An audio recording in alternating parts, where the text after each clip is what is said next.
우리 오늘은 그 용서에 관한 이제 두 번째 우리 시간입니다. 우리 주기도문에 용서에 관한 내용이 깊이 들어가 있고, 지난주에 말씀드린 것 같이 이 용서라는 주제가 주기도문의 앞뒤를 감싸고 있어요. 주기도문 앞에도 용서에 관한 주제가 나오고, 주기도문 끝나자마자 또 용서에 관한 강조가 나와요. 그러니까 용서는 단지 근데 여러분, 용서라는 이 주제가 곰곰이 생각해 보시면 굉장히 특별합니다. 왜냐하면 이 기독교 이전에, 신약 이전에는 이렇게 용서를 본격적인 어떤 주제적인 어떤 개념이나 사상이나 어떤 가르침으로 삼았던 그런 종교나 사상이 없기 때문에 그래요. 그 굉장히 기독교의 아주 독특하고 특별한 그런 내용이라고 할 수 있을 겁니다. 그러니까 이 기도가, 주기도문이 단지 하나님 나 이런 거 필요하니까 좀 들어주세요라고 하는 이렇게 소원수리 정도가 아니라, 이 주기도문이 이 성자께서 성부에게 하시는 그 말, 하나님의 말을 배우는 거라고 여러분 생각하시면 좋을 것 같아요. 이제 아이들이 이제 말을 배울 때 이렇게 보면 뭐 개념을 알아서 배우지 않죠. 따라하지 않죠. 그냥 엄마가 하면 그 말을 따라하고, 뭐 형이 하면 그 말을 따라하고 이렇죠. 그런 것처럼 우리가 주기도문의 이 깊은 내용을 이해하는 것도 중요하지만, 이 주기도문 자체가 하나님께서 우리에게 가르쳐 주시는 말은 이렇게 하는 거야. 하나님의 말은 이런 거야.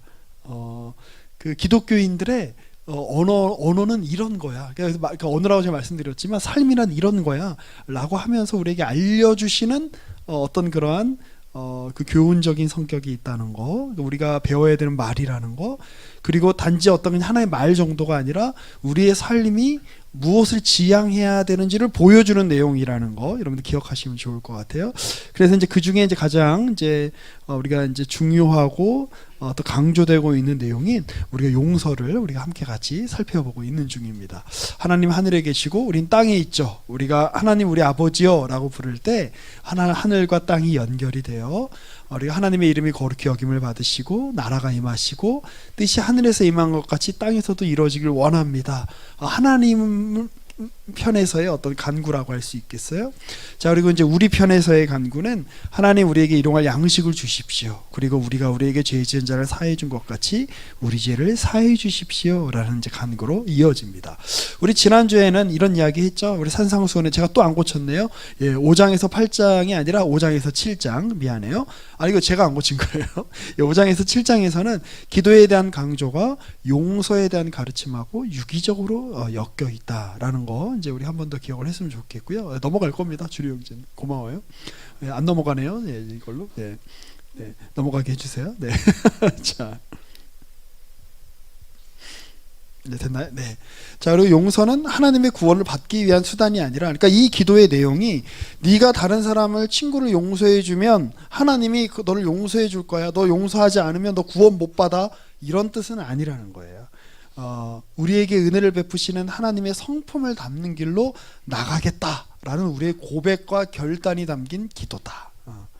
자, 그래서 용서는 용기가 굉장히 필요하죠. 그래서 쉽게 해결되지 않아도, 이해가 쉽지 않아도 이 자리를 벗어나지 않겠다는 것만으로도 여러분 결단이에요. 그건 중요해요. 그러니까 오늘도 이제 비슷한 좀 강조를 할 건데, 그래서 여러분들이 좀 속이 시원하지 않을 수도 있을 것 같아요. 그냥 뭐 분명하게 어떤 해답이 주어지지 않고, 우리가 또 이렇게 오늘은 이제 용서의 불가능성에 대해서 좀 강조를 제가 할 건데, 되지도 않는 일을 지금 우리한테 지금 하라고 지금 준 거냐, 이 불만이 오늘 설교를 듣고 여러분들 안에 생기셔야 정상입니다. 자, 그러면 그 말이 되지 않는 얘기, 불만을 유도할 수밖에 없는 얘기, 불가능한데 하라고 하는 이야기를 저는 오늘 또 해야 되는 거예요. 자, 한번 봅시다. 그 블라디미르 장켈레비치라고 하는 이제 그 프랑스의 철학자가 있었어요. 이 사람 유대계예요. 자기 가족이 2차 세계대전 동안에 그 아우슈비츠에서 또 그 유대 그 나치에 의해서 많이 죽었어요. 근데 이 사람은 1976년에 이제 나온 책에서 85년까지 사셨는데, 용서는 선물과도 같다 이런 이야기를 합니다. 그래서 우리가 용서할 수 없는 상황 가운데 있지만 이 외부로 주어지는 이 선물, 제가 만약에 예를 들어 오늘 예배가 끝나고 이제 제가 우리 그 혜진 자매님한테 책을 한 권 선물을 제가 해주려고 해요. 그러면 이제 이거는 그 혜진 자매님이 무언가 저에게 어떤 일을 한 거에 대한 보상일까요? 아니죠. 용서는 아니 그 선물은 그런 것이 아니고 어떤 그 인과성이 선물을 받는 사람에게 있지 않아요. 그 둘의 관계에 있지 않아요. 물론 지난 금요일에 우리 혜진 자매님이 저한테 무슨 선물이에요 이러고 제가 이제 막 기도하고 있는데 와가지고 이렇게 커피랑 뭐 이렇게 주고 가시더라고요. 그래서 그거에 대한 보상적 성격이 없다고는 이야기할 수 없겠지만 자, 기본적으로 선물은 뭐랄까요? 이렇게 선사하는 거예요. 그러니까 원인이 나에게 있지 않은 거예요. 선물은 주는 사람에게 원인이 있는 거예요. 이거 어떻게 설명을 해야 되지? 예를 들어 제가 명절날 초등학교 5학년인 제 조카 여자애한테 선물을 주기로 마음을 먹었다고 한번 해보죠. 내가 뭐 이렇게 이제 뭐 이렇게 용돈을 좀 줘야 되겠다. 그런데 그 애가 왔는데 약간 제 마음에 들지 않게 굴어요. 약간 나를 보고도 인사를 하지 않고 뭔가 내가 하는 말에 내가 뭔가 뭐 재밌는 얘기를 하는데 별로 동조하지 않고 내가 음식을 만들어줬는데 맛있다는 이야기를 하지 않아요. 그러면 그렇다고 해서 제가 그 아이에게 선물을 안 줄 수도 있는데 안 주면 걔랑 저랑 어떤 수준이 되는 걸까요? 똑같은 수준이 되는 거예요. 그렇죠? 내가 선물을 주기로 마음 먹었으면 그 아이의 어떠함에도 불구하고 어떠함과 상관없이 선물을 줘야 되는 거예요. 그러니까 저희 만약에 조카가 선물을 그렇게 해서 받는다고 하면 용돈을 받는다고 하면 그 선물과 용돈을 받는 원인이 그 아이에게 있습니까? 저에게 있습니까? 저에게 있는 거예요. 그래서 용서는 선물과도 같다. 우리가 만들 수 있는 게 아니고 가해자와 어떤 뭐 이렇게 피해자가 이제 용서를 받아야 되는 사람과 용서를 할 수 있는 자격이 있는 그 사람 안에서 어떻게 보면 주어지는 선물과도 같은 거다라고 이야기를 해요. 아주 멋있는 이야기죠. 제가 실제 이제 이분의 책을 읽어보진 않았어요. 그 다른 책에 나오는 얘기를 제가 이제 재구성해서 말씀을 드리는 건데 이분의 쓴 책은 이제 죽음에 관한 책밖에 제가 못 읽어봤는데 아직 번역이 안 돼 있어서 자 그런데. 이분이 1985년에 죽는데요. 죽고 난 다음에 이분의 유고를 모아서 책이 나왔는데 공소시효 없음이라는 책에서 용서는 불가능하다 이렇게 이야기해요. 희한하죠? 10년 전에 용서는 선물과도 같다라고 이야기했는데 이 죽기 직전에 쓴 글에서는 용서는 불가능하다, 할 수 없는 거다 이러면서 용서는 죽음의 수용소에서 아우슈비츠에서 죽었다 이렇게 이야기를 해요. 이게 어떤 마음 때문에 이런 마음을 하게 됐을까요? 근데 저도 처음에 이거를 이제 자크 데리다라고 하는 철학자가 소개를 해준 얘기인데 이 장켈레비치라고 하는 이 철학자의 마음이 잘 이해가 되지 않았어요. 그러니까 이분은 자기 가족들이 그 독일의 나치에 의해서 죽은 거에 대한 그게 너무 커가지고 2차 세계 대전이 끝난 다음에 죽을 때까지 독일 말로 된 철학책을 보지를 않았어요. 철학자인데. 근데 여러분 철학을 전공하시거나 좀 아시는 분들은 알 거예요. 철학을 전공하면서 그 독일어로 된 철학책 안 보는 게 쉽지가 않아요. 아주 중요한 철학 저작들이 다 독일 사람들이 쓴 책들이 많기 때문에 그리고 결정적으로 독일 사람들이 작곡하거나 독일 사람들이 어떻게 보면 지휘하거나 연주하는 음악을 듣질 않았어요. 그것도 불가능해요, 여러분. 클래식 음악을 이렇게 보면 굉장히 세계적인 그 교향 악단들이 그 독일이나 이제 독일어를 쓰는 이제 그 문화권에 있는 악단들이 굉장히 많죠. 베를린 필하모닉도 그렇고 빈필도 그렇고. 그러니까 굉장히 할 수 없는 일을 이분은 이제 한 건데 얼마나 이제 그 상처가 컸으면 이제 그렇게 이제 생각을 했을까, 그런 삶을 살았을까 이제 이런 생각을 이제 해보게 되는 거죠. 최근에 넷플릭스에 나온 영화 중에 이제 이런 주제에 대해서 이제 예전에 이제 이렇게 아주 잘 드러내고 있는 이제 책은 제가 다음 주에 소개를 해드리겠습니다만 한나 아렌트의 이제 예루살렘의 아이히만이라는 그 책이 있죠. 이렇게 보면 이제 이제 집단 수용소에서 수많은 유대인들을 이제 죽인 장본인, 그 장본인을 이제 전쟁이 끝나고 아르헨티나에 이제 몰래 이렇게 숨어 있었어요. 그리고 이제 신분도 다 바꾸고. 근데 끝까지 이제 이스라엘이 찾아내가지고 그를 예루살렘에 있는 전범 재판소에 세워요. 그런데 다 놀란 거지. 왜냐하면 이 사람이 너무 호감 있게 생긴 거야. 너무 멀쩡하게 생긴 거야. 막 그 사람들은 저렇게 수많은 사람을 가스실에서 처형한 그 장본인이라면 악마처럼 생겼을 거야라고 생각을 했던 건데 너무 평범한 사람이에요. 그리고 그 아이히만이라는 뭐 다음 주에도 좀 더 자세히 이야기할 거예요. 그런지 결정적으로 한나 아렌트가 이제 쓴 글에 보면 그렇게 수용소로 유대인이 가는 과정에서 누가 도움을 줬는지 알아요? 각 지역에 있는 유대 공동체의 지도자들이 또 도움을 줘요. 말이 되지가 않죠. 요즘 최근에 그 넷플릭스에 이제 이 다큐멘터리가 이제 영화가 올라왔는데 이렇게 한번 보시면 좋을 것 같아요. 이 다큐멘터리 제목이 아주 평범한 사람들이에요. 이것도 역시 2차 세계대전에 일어났던 일을 이제 재구성해서 보여주고 있는 다큐멘터리인데 그 함부르크에 있는 평범한 사람들이었어요. 뭐 다들 직장이 있고 이 사람들이 못 배운 사람들이 아니야. 다 대학 나오고 여기 이 일을 주도했던 사람 중에 어떤 사람은 박사학위가 2개나 있는 사람도 있었어요. 근데 이 사람들이 이제 경찰로 이제 이렇게 이제 부름을 받습니다. 이제 전쟁 중이니까 이제 이렇게 젊은 사람들은 다 전방에 나가고 이 사람들은 경찰 대대에 속해요. 그래서 어떤 사람은 나이가 막 40대고 50 가까운 사람도 막 이렇게 이제 그 이병 통지서 날라와가지고 경찰 대대에 속하게 되는데 이들이 이제 이해했던 거는 이제 독일인들의 땅이 점점 늘어나니까 그 늘어난 땅에 가서 치안 임무를 맡는 경찰 임무를 맡으면 되는 거라고 해서 이제 그렇게 훈련을 받았어요. 그래갖고 이제 폴란드에 갔단 말이죠. 그런데 주어진 임무가 뭐냐면 유대인들을 숲으로 끌고 가서 죽여라. 거기에는 여자도 있고 노인도 있고 아이도 있고. 그 심지어 어떤 사람은 자기가 함부르크에서 즐겨 다니던 그 영화관이 있었는데 자기가 이렇게 총을 쏘려고 보니까 그 영화관 주인인 거야. 그런 일. 그 실제로는 또 이렇게 여자를 이렇게 끌고 가면서 숲으로 가서 죽이는데 그 죽기 전까지 그 애랑 대화를 해요. 넌 어디서 왔니? 다 왜냐면 더 독일계니까 유대인들도. 그리고 죽인. 그러니까 이게 너무 그 트라우마가 이제 커서 이 죽인 사람들도 내가 이렇게 잘 아는 사람 내가 죽여도 돼. 그래서 이 사람들 그런 상황들을 상부에서 보고받고 이 문제가 쉽지 않구나. 그래서 집단 수용소를 만들었다는 얘기가 있어요. 그러니까 직접 총으로 쏴서 죽이는 게 이 죽이는 사람도 너무 괴로운 거예요. 그러니까 이제 집단 수용소 만들어서 버튼 하나 딱 누르면 가스실에서 가스가 나와서 뭐 그냥 수백 명의 사람들을 수천 명의 사람들을 한꺼번에 죽일 수 있는 그 대량 학살 체제를 이렇게 만든 거죠. 그런데 이 다큐멘터리 중에도 예루살렘 아이히만도 비슷한 주제를 다루고 있는데 그 나중에 이제 전쟁이 끝나고 이 중에 주동했던 사람들 한 167명인가를 이렇게 법정에 세워요. 근데 그 중에 그 형벌을 받은 사람은 2명밖에 없어요. 그리고 그 사람들이 다 하는 얘기가 뭐냐면 나를 위해서 시켜서 한 거다. 나라가 시켜서 한 거다. 그리고 내가 그 일을 할 때 얼마나 힘들었는 줄 아냐. 그러니까 초점이 죽은 사람이 얼마나 비참하고 얼마나 괴로웠을까에 초점이 맞춰져 있지 않아요. 이 일을 멀쩡한 같이 이웃으로 지냈던 사람을 총으로 쏴서 죽여야 되는 내 심정이 얼마나 괴로웠는지 아냐.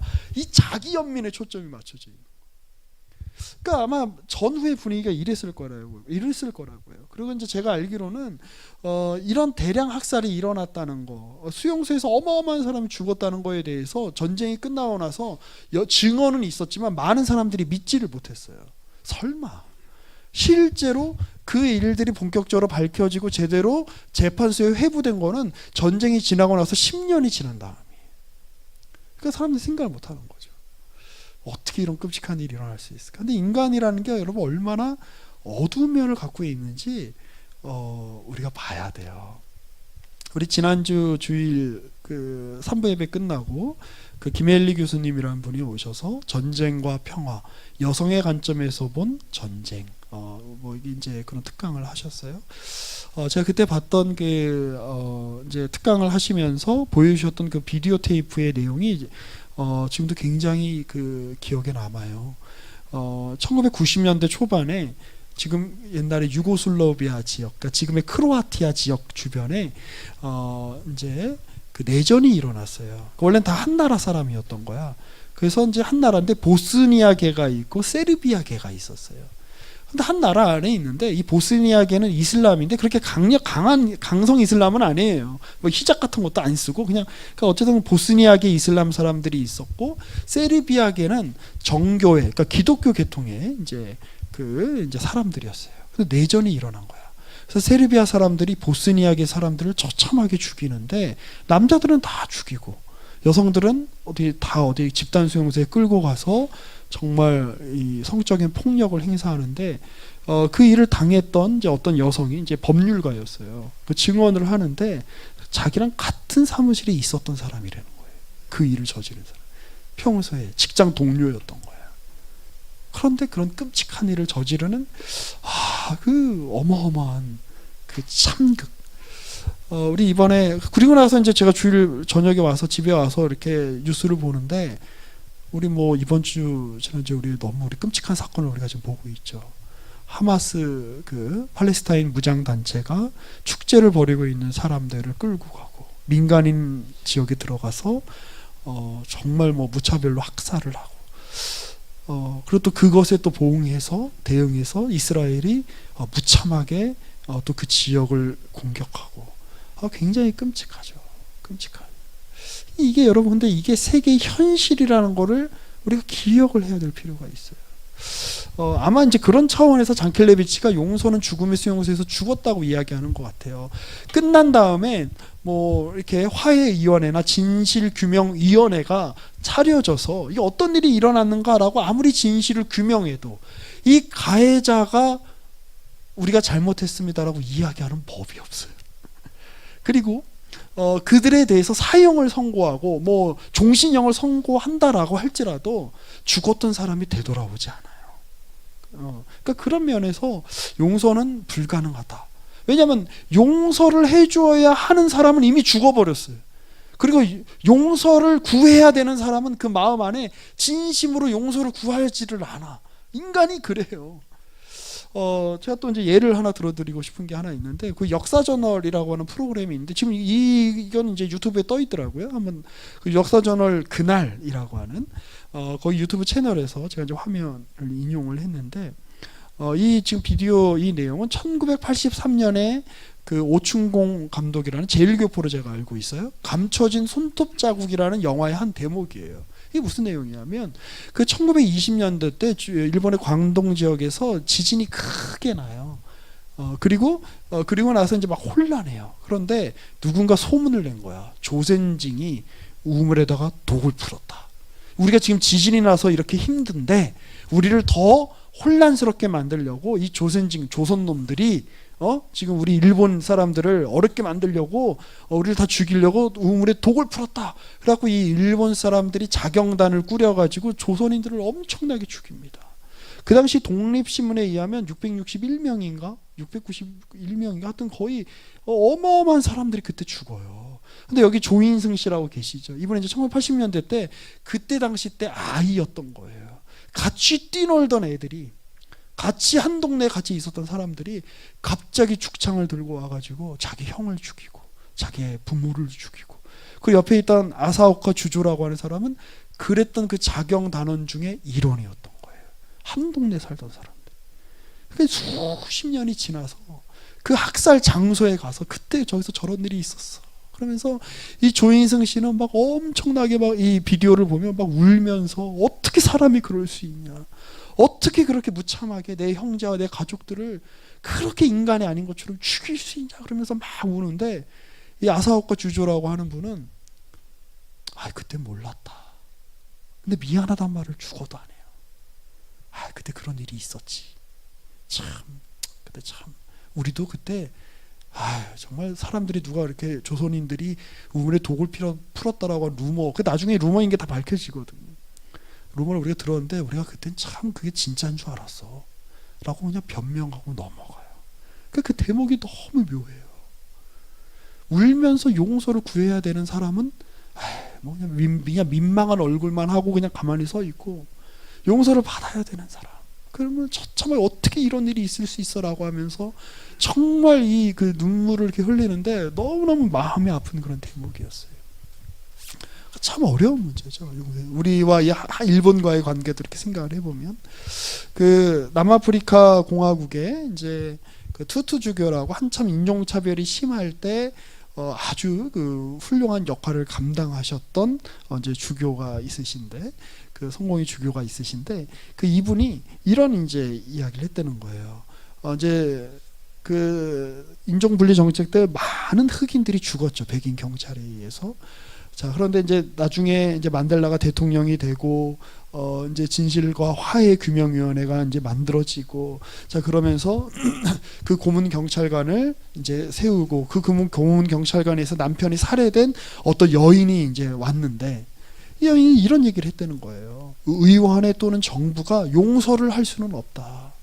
그 고문 경찰관에게 징역 몇 년 혹은 뭐 사형 이렇게 선고는 할 수 있지만, 그게 이 사람에게 무슨 어떤 효과가 있냐는 거예요. 나만이 어쩌면 그것을 할 수 있을 것이다. 그런데 나는 용서할 혹은 용서하기 위한 준비가 안 되어 있다. 이게 이제 용서의 불가능성이죠. 저는 그 장켈레비치라고 하는 이 철학자가 용서는 죽음의 수용소에서 죽었다라고 이야기할 때 바로 이런 맥락을 염두에 두고 이야기한 거 아닌가라고 이렇게 좀 추적을 해봅니다. 쉽지 않아요. 쉽지 않아요. 용서라는 건 굉장히 불가능한 일이죠. 그래서 이제 이 얘기, 잠켈레비치의 얘기와 이 투투주교의 얘기는 자크 데리다라고 하는 사람이 쓴 세기와 용서에 나와 있는 이제 인용을 제가 재구성해서 말씀을 드린 건데, 이 세기와 용서라는 인터뷰집 같은 책이에요. 그 마지막에 이제 데리다는 그런 얘기를 해요. 국가가 대신 용서해 줄 수 없다. 우리 얼마 전에도 일본이 보상을 안 하니까 우리 정부가 이제 이제 소위 이제 위안부라고 일컬어졌던 그 고초를 당하셨던 그 할머니들에게 보상금을 이제 준다고 했죠. 근데 그게 무슨 용서가 되겠어요? 그러니까 우리 할머니들이 아무리 용서해주고 싶은 마음이 있어도 상대가 와서 제가 잘못했습니다라고 해야 용서를 해줄 거 아니에요. 그런데 그러지 않은데 어떻게 용서를 해줘요? 그러니까 국가가 대신 나서서 돈을 준다고 해서 그게 용서가 되겠어요? 화해가 이루어지겠어요? 그래서 이제 여기서 말하는 게 그런 거예요. 그래서 제가 꿈꾸는 건 권력이 없는 용서.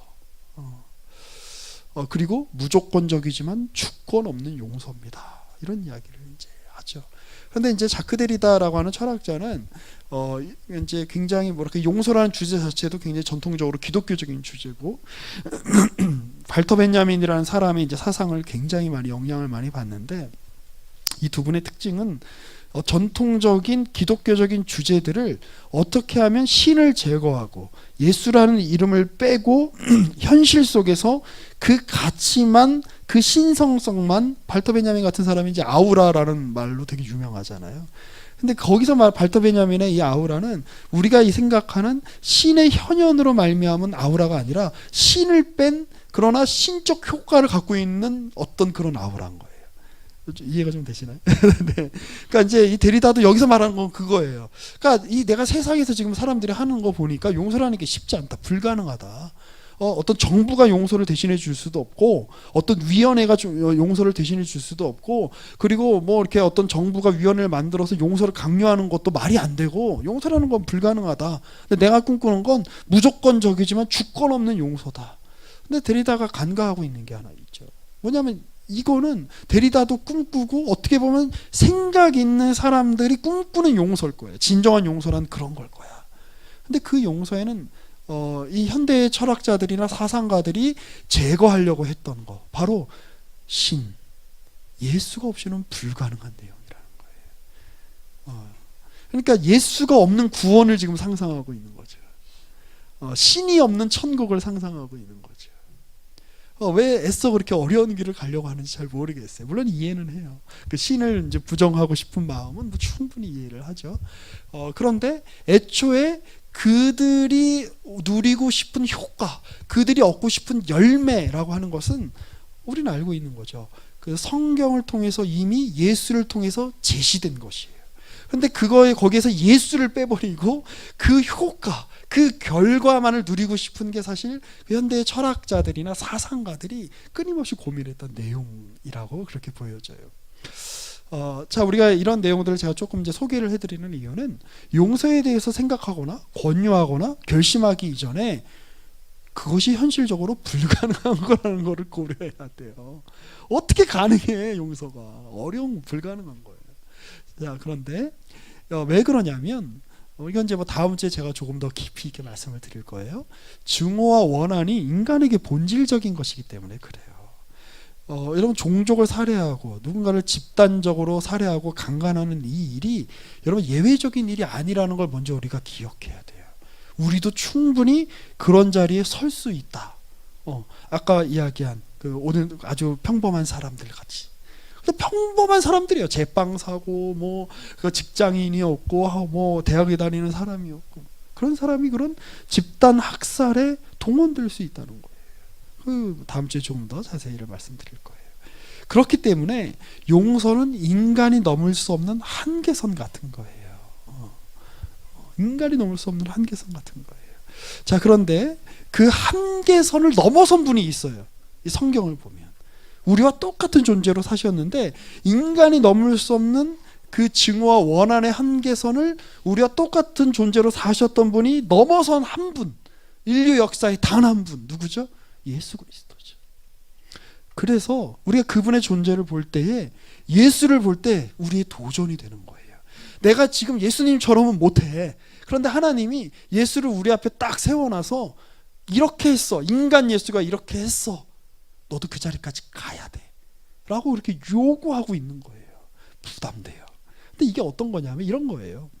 자, 우리 오늘 읽었던 본문 말씀에 보면 베드로가 묻죠. 용서를 얼마나 해야 됩니까? 야, 7번씩 70번까지 해라. 그러니까 이게 몇 번이에요? 7번뿐만 아니라 7번을 70번까지 하면 몇 번인 거예요? 490번인가? 자, 이렇게 그러니까 이거는 불가능한 얘기예요. 여러분 옆에 400번씩 490번씩 똑같은 잘못을 저지르는 사람을 여러분 용서해 줄 수 있겠습니까? 어렵고 불가능한 얘기예요. 자, 그런데 23절에 그러죠. 천국은 하나님 나라는 그 종들과 결산하려고 하던 어떤 임금과 같다. 여러분 여기서 천국이 뭐와 같냐고 지금 이야기를 하는지 잘 보세요. 그 천국은 이 종에게 나온 이 임금에게 나온 용서받은 종과 같다 이렇게 이야기하지 않아요. 천국은 어떤 임금의 사정과 같다. 그 임금의 사정을 우리가 아까 읽었죠. 정말 큰 빚을 용서에 사해줬는데 그 사람이 딴 데 가서 나한테 이런 거죠. 제가 예를 들어 준우 형제님이 저한테 한 50억 좀 빚을 졌어요. 그럴 돈이 있으면 제가 좋겠네요. 아무튼 제가 그 빚을 다 이렇게 용서해줬는데 이렇게 다 탕감해줬는데 준우 형제님이 옆에 우리 상조 형제님한테 야, 너 나한테 왜 5만 원 안 갚아? 너 고소할 거야. 너 깜빵 가. 라고 했는 걸 제가 보는 거예요. 만약에 이제 그런 일이 일어난 거랑 비슷한 거예요. 그런데 이 이야기가 천국이 이 준우 형제님에게 초점을 맞춰서 이 사람 사정과 같다고 이야기하지 않아요. 누구 사정이라고 이야기하는 거예요? 그 임금의 사정이라는 거예요. 그러니까 이 대목이 뭔지를 한번 우리가 이제 이 대목에 대한 결론은 제가 다음 주에 말씀을 드릴 건데 곰곰이 생각해 볼 필요가 있다는 거죠. 그 용서의 핵심과 그 주체가 되는 근원이 되는 내용이 우리 편에서 있는 것이 아니라 임금, 바로 하나님 편에 있다를 지금 성경이 강조하고 있어요. 자, 일단은 우리 오늘은 여기서 이렇게 좀 정리를 해보고 싶어요. 제가 어렸을 때요, 인간이 100m를 뛸 때 과연 10초 안에 뛸 수 있을 것인가가 아주 중요한 이슈였어요. 제가 초등학교 때. 근데 여러분 지금은 10초 안에 들어오는 사람들이 굉장히 많아요. 10초 안에 못 들어오면 아예 세계 선수권 대회도 못 나가요. 그랬던 사람이 있었죠. 1988년에 칼 루이스라고 하는 어떤 미국의 육상 선수가 10초 대를 허물고 우리 88 올림픽에서 9초대로 진입해서 금메달을 따요. 물론 조금 더 빨랐던 벤 존슨이라는 사람이 있었는데 그 사람은 이제 약물 먹은 것 때문에 이제 금메달이 취소가 되죠. 그런데 그 사람이 한 번 10초를 넘고 나니까 그 다음에 이제 10초를 넘는 그 세계적인 운동 선수들이 자꾸 나오는 거예요. 지금 그 얘기를 좀 하고 있어요. 그 얘기를 하고 있는 거예요.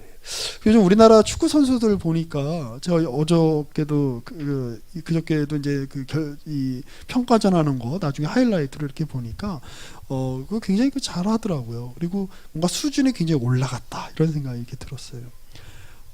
왜 그럴까요? 그러니까 손흥민 선수 같은 선수 하나가 있는 게 굉장히 중요하죠. 왜냐하면 내가 지금 프로축구 선수를 내가 꿈꾸고 내가 축구 선수가 되고 싶어. 그래서 그걸 되고 싶어하는 모든 수백 명의 수천 명의 운동 선수들이 다 손흥민 선수 같이 EPL의 득점왕이 될 수는 없을 거예요. 그 중에 아주 극소수만 될 거예요. 아니면 앞으로 안 나올 수도 있어. 하지만 야, 한국 사람인데 한국 축구 선수가 EPL 득점왕을 했어. 그 한계를 넘어갔어. 라고 하는 그 사람의 앞에 서 있는 것만으로도 그거를 지향하게 되고 목적하게 되고 어떤 수준이 올라가게 되는 것이죠. 무슨 말인지 이해가 되시나요? 마찬가지예요. 아까 말씀드렸죠. 예수가 우리 앞에 이렇게 서 있어요. 용서하는 존재로. 말할 수 없는 용서를 베푸는 존재로. 그런데 내가 예수처럼 할 수는 없어요. 그렇죠? 내가 예수님처럼 그렇게 막 죽어가면서 나를 죽이는 사람을 향해서 주여 저들의 죄를 용서하여 주옵소서. 저는 그렇게 못할 것 같아요. 하나님 저 새끼들 다 죽여주세요. 저는 그렇게 이야기할 것 같아요. 그러나 그 예수가 내 앞에 서 있기 때문에 적어도 내가 반대의 극단으로는 안 가는 거죠. 어떤 수준을 넘어선 어떤 고민. 야, 예수님은 이 고민을 하는 거잖아. 적어도 예수님은 저렇게 하시고 나한테 저걸 요구하시는데 내가 예수님처럼은 못해도 내가 지금 당장 화내는 거, 내가 폭주하는 거, 자폭하는 거 정도 하나는 내가 좀 참아야 되지 않나. 그 결심 하나 하게 되는 거. 그거 굉장히 다른 거예요. 예수가 없는 자들과 예수를 고려하지 않는 자들과 예수를 고려하는 자들의 차이가 뭘 만들어내는지를 봐라라고 성경이 교회의 역사가 우리에게 이야기를 하는 거예요. 그래서 세계 기록에 도달하지 못해도 세계 기록을 세계 기록에 도달한 그 사람이 내 코치야. 그러면 그곳에 도달하기 위한 시도를 내가 해볼 거 아니에요. 그렇죠? 그래, 내 코치도 저걸 했는데, 내 선배도 저걸 했는데, 그러면서 내가 설령 세계 기록에 도달하지 못한다라고 할지라도 그 시도가 뭘 만들어내요? 근육을, 폐활량을, 운동 능력을 강화시키는 거예요. 우리의 삶 속에서. 자, 그래서 오늘은 이제 그 주제에 대해서 함께 생각을 해봤어요. 용서는 불가능한 거다. 용서는 우리가 할 수 있는 게 아니다. 그런데 그 불가능한 걸 하라고 주님이 우리에게 요구한다. 그럼 그게 만들어내는 게 뭐냐? 우리 그 역설에 대해서 우리 함께 오늘 좀 생각해보는 그런 시간이 되기를 바랍니다. 우리 조별로 나눌 때는 혹시 여러분들이 용서하고 싶은 대상이 혹시 있습니까? 그럼 용서하고 싶은 대상이라는 거는 나에게 심각한 피해를 안겨준 사람이란 뜻이죠. 근데 내가 예수만 안 믿으면 내가 그 사람 내가 용서하고 말고 내가 아무 상관없이 살겠는데, 나도 같이 미워하고 나도 같이 증오하고 살겠는데, 그럼 제가 여러분 이야기하잖아요. 여러분 예수 믿는 것 때문에 저나 여러분들은 이미 세상 망한 거예요. 이미 끝난 거예요. 여기 묶여온 바람에. 내가 용서하고 싶은데 잘 되지 않는 대상이 있다면 뭐 구체적으로 이름을 이야기하지 않아도 좋아요. 그냥 정황만이라도 함께 우리 조별 나눔 시간에 함께 나눌 수 있었으면 좋겠어요.